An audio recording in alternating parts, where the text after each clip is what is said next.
আপনাকে যদি বলা হয় নিঃশ্বাস নিতে পারবেন না, কেউ বাঁচব? তাহলে নিঃশ্বাসও ফরজ, বস্ত্রও ফরজ, আপনার ভাতও ফরজ, কিন্তু আপনি নিঃশ্বাস নিতে পারবেন না। ওইগুলি কি আপনাকে বাঁচাতে পারবে? দামি কাপড়, জমজমের পানি বাঁচাতে পারবে? নিঃশ্বাসযোগ্য ফরজ আল্লাহর দ্বীন কায়েম করা, কথা ঠিক কিনা? তারপরে আপনাদের এখানে বাণিজ্যিক এলাকা, আপনাদের এখানে ওয়েল্ডিং এর দোকান আছে ভাই, এতে ঝালাই করে না?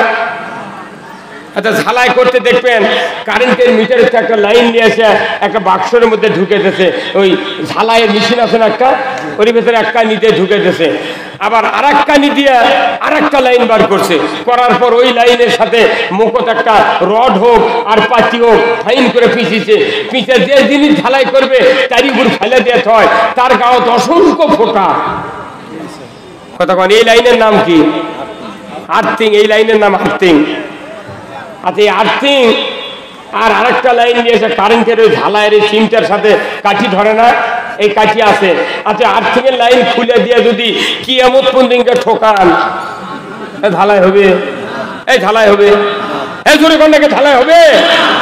কেন ঝালাই হচ্ছে না? মানে আর্থিং ছাড়া কোনো ভাঙ্গা সাইকেল, টিলারের বডি ফাঁকরা কোনোটাই জোড়া লাগবে না। আমরা যারা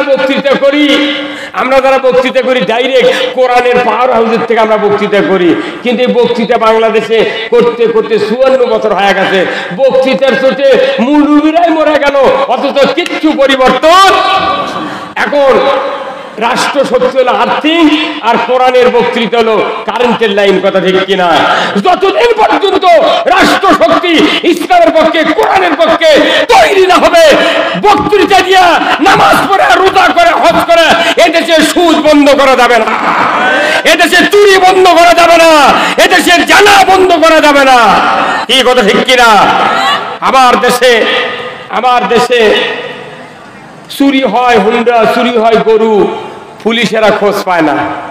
এই কথা কন, কি খোঁজ পায়?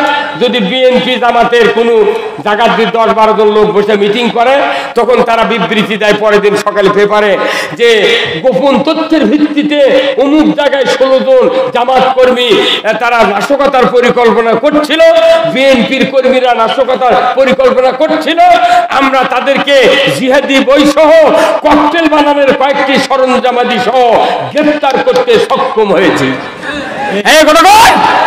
অথচ আমার থানার এমপির গ্রাম থেকে 6টা গরু চুরি হতে, টানছেন এমপির গ্রাম থেকে 6টা গরু চুরি হতে, ওসি সাহেবের চাকরি আছে। আমি নন্দীগ্রাম থানার জাহাঙ্গীর ওসিক বলেছি, এই 15 তারিখ অবস্থান কর্মসূচি ছিল আমাদের, আমি বলেছি ওসি সাহেব আপনি আমাদেরকে ধরার জন্য গোপন তথ্য পান, আর সবার থেকে হুন্ডা চুরি হয় সেই তথ্য পান না, জবাব দিতে পারেনি। আমার দেশে কৃষিজীবী মানুষ বেশি। 34 মাসের দিন কোরিয়ান আছে, আমার একটা কোরিয়ান আছে, গভীর নলকূপ, মিটার চুরি করে লেগেছে আমার গ্রামে, 4টে মিটার চুরি করে নিয়ে যায়, মোবাইল নাম্বার দিয়ে মোবাইল করে বলিচ্ছে যে যদি 8,000 টাকা এই নাম্বারে ফ্যাক্সে লোড দিবার পারো অমুক জায়গায় মিটার পাবে। কথা কয় না বারে? আমি বলেছি বাপে পারে যদি এইরকম ঘটনা ঘটে আপনাদেরকে আসামি করে মামলা করবো আমরা। ঘোড়ার ঘাস কাটার জন্য তোমার চাকরি দেওয়া হয়েছে? কথা কথি ধর বাপরে, তুই হ্যান্ডকাপও বানাতে যে কত ডিবারি। এই বগুড়াতে, এরা আমাকে বগুড়াতে চাকরির জন্য কোন দরখাস্ত দিলে চাকরি হয়নি, খালি কয় বাড়ি কোথায়, না বগুড়া, চাকরি নাই। আমার 3টা ছেলে master degree pass, MA pass, Kamil pass, চাকরি নেই। আমার বেটার আমাকে বলে আব্বা কি অকাম হলো, এমন জায়গা আছে জন্মনো, চাকরি হয় না। আমি চাকরি করবো তে ইতিহাস চুকে গোপালগঞ্জে গেলি না,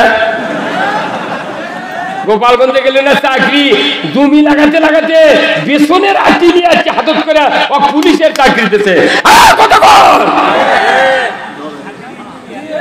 তুই চাকরি করবি গোপালগঞ্জে গেল না বগুড়ার চুকে, বগুড়াতে চাকরি দেয়নি, কথা ঠিক কিনা? যে চাকরি দরখাস্ত করে টিকিছে কি করে মুক্তিযোদ্ধার দোয়াই দেয় শেষ। আমি স্বাধীনের সময় দাখিলি দুয়ামের ছাত্র। আমি 1976 সনে দাখিল পাস, 2 বছর গ্যাপ দিয়ে 1 বছর মুজিবরের স্বাধীনের আন্দোলন 9 মাস, আরেকবারে আপগ্রেডে ভর্তি। আমি পড়বো মাদ্রাসা, বাপে করতে তুই হাই স্কুলে পড়াবেন না, মাদ্রাসা পড়বো। 1 বছর 2 বছর লস দিয়ে 1976 সনে দাখিল পাস। কে রাজাকার কে মুক্তিযোদ্ধা সব জানি। 8 বছর বয়সের মুক্তিযোদ্ধা বাংলাদেশে 50,000 আছে। এই মুক্তিযোদ্ধাদের সন্তান যারা ভুয়া সার্টিফিকেট দিয়ে চাকরি করতেছে, তাদেরও বেতন ফেরত নেওয়া হবে।